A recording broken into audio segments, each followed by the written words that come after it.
जिन्होंने मिल करके क्या बनाया, हमारा एक संविधान बनाया। उसमें कुछ महिलाएं भी थी ना, चलो गर्ल्स में से बताएंगी कौन थी महिलाएं जिन्होंने संविधान को बनाने में महत्वपूर्ण भूमिका निभाई। विजयलक्ष्मी पंडित, सरोजिनी नायडू, ये महिलाएं भी उसमें शामिल थी। कितनी हो गए गर्ल्स के 3 और बॉयज का 1 नंबर।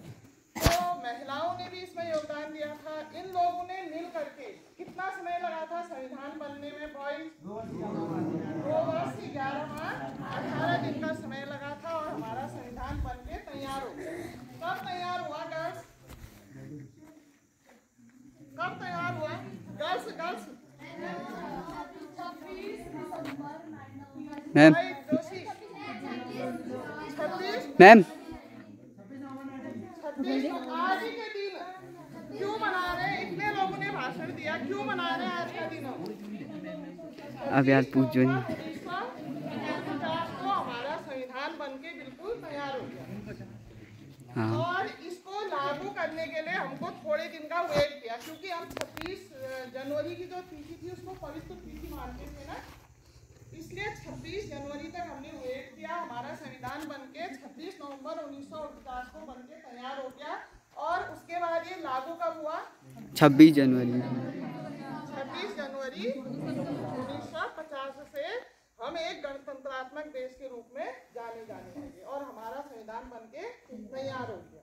तो इसको अब देखिए बेटा, संविधान तो बन गया, देश चल गया, और आज हमारे देश ने जो भी उन्नति की है, आज हम जो भी जिस स्थिति में है, इसी की बदौलत है, संविधान की बदौलत। अगर हमारा संविधान इतना महान नहीं होता, इतना विशाल संविधान नहीं होता, तो शायद हमारा देश, क्योंकि आपको पता है हमारे देश में कितनी सारी रियासतें थी, इन सबको एकजुट किया। अभी कुछ समय पहले आपने यहाँ पे एक महापुरुष के बारे में सुना था जिन्होंने इसको एकजुट करने में बहुत बड़ा योगदान दिया था। गर्ल्स कौन थे वो? बॉयज सरदार वल्लभ भाई पटेल, बहुत बढ़िया, उनको लौह पुरुष कहा गया। उन्होंने पूरे भारत को एकजुट किया और आपने देखा कि पूरे विश्व में सबसे बड़ा विशाल संविधान किसका है? हमारे जो महान नेता थे उन्होंने पूरे विश्व के सारे देशों के संविधान पढ़े और जिस संविधान में उनको जो चीज अच्छी लगी, माना किसी के उनको नीति निर्देशक तत्व कहीं से लिए, कहीं से उसकी प्रस्तावना ली गई, कहीं से उसके मौलिक अधिकार लिए गए। हमारे उसमें संविधान में कितने मौलिक अधिकार दिए गए? 6 मौलिक अधिकार दिए गए। हमको केवल संविधान ने अधिकार ही नहीं दिए हैं बेटा, हमको हमारे बहुत सारे कर्तव्य भी हैं। कर्तव्य भी है ना। अब हम उन कर्तव्यों को तो नहीं जानते हैं, अधिकारों की बात बहुत करते हैं। हम कहते हैं हमको स्वतंत्रता का अधिकार है और अपने घर में फुल आवाज में डीजे चला देते हैं, हम स्वतंत्र हैं। लेकिन आप स्वतंत्र वहीं तक हो जब तक आप दूसरे की स्वतंत्रता में साधक नहीं। तो इतनी जातियां हमारे देश में रहती हैं, कितने सारे धर्म हमारे देश में रहते हैं, तो इन सबको एकजुट किसने बनाया है? संविधान। तो आज का दिन हमारे लिए इसलिए बहुत महत्वपूर्ण है कि आज के दिन हमारा संविधान बनके तैयार हुआ, इसलिए हम इस दिवस को आज याद कर रहे हैं। खाली इतना ही याद करने से नहीं होगा, हमको मनन करना पड़ेगा, सोचना पड़ेगा कि हमारा कर्तव्य क्या है। आप एक छोटे छात्र हो, आपका कर्तव्य क्या है? मुख्य कर्तव्य आपका क्या है? बोलो। पढ़ाई। आपके माँ बाप आपको विद्यालय किसके लिए भेज रहे हैं? पढ़ाई। अगर आपने अपनी पढ़ाई अच्छे ढंग से कर ली, आपने अनुशासन सीख लिया, आपने अपनी बात को अच्छे से व्यक्त करना सीख लिया, आपको पता है कितना कंपटीशन का जमाना है ना। थोड़े दिन पहले पिथौरागढ़ में भर्ती हुई थी, आपने किसी ने उसकी वीडियो देखी ना? क्या स्थिति थी देखो, इतनी छोटी सी भर्ती के लिए लाखों करोड़ों, बेरोजगारी इतनी बढ़ती जा रही है। हाई स्कूल इंटर तो बच्चे आराम से हो जा रहे हैं, लेकिन आगे जाकर के आपको इतना कठिन संघर्ष करना है, तो उसके लिए आपको अभी से तैयारी करनी पड़ेगी।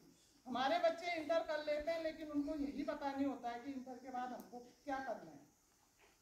अपना लक्ष्य निश्चित कर लो और अभी से पढ़ाई लिखाई की ओर ध्यान दो, तभी तुमको ये दिवस मनाने में कुछ सार्थक है। संविधान दिवस मनाएं, स्वतंत्रता दिवस मनाएं, ये हमारे लिए तभी सार्थक है जब हम अपने कर्तव्य का भी हमको बोध हो।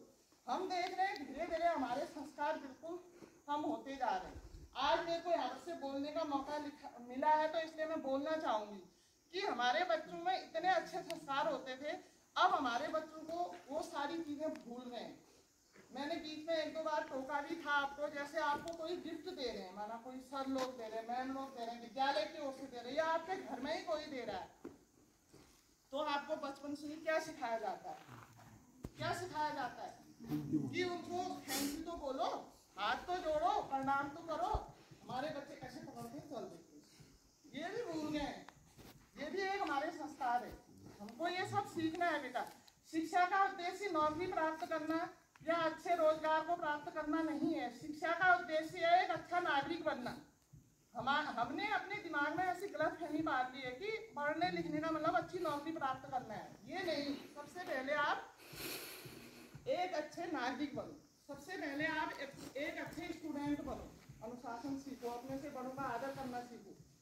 समझ में आया? आपको जो ड्यूटी दी जाती है, जो चीज आपसे कही जाती है, उसका अनुपालन करना सीखो, तभी आप एक शिक्षित हो। नहीं तो आत्मा और उसमें क्या अंतर है? जो मजदूरी कर रहा है, जो स्कूल ही नहीं गया, उसमें और आत्मा कोई अंतर नहीं है। आप एक पढ़े लिखे बच्चे हो, आप अच्छे घर से संबंध रखते हो, अच्छे विद्यालय में आप शिक्षा ग्रहण कर रहे हो, तो आप एक अच्छे नागरिक बनो सबसे पहले, तब इस दिवस की सार्थकता है।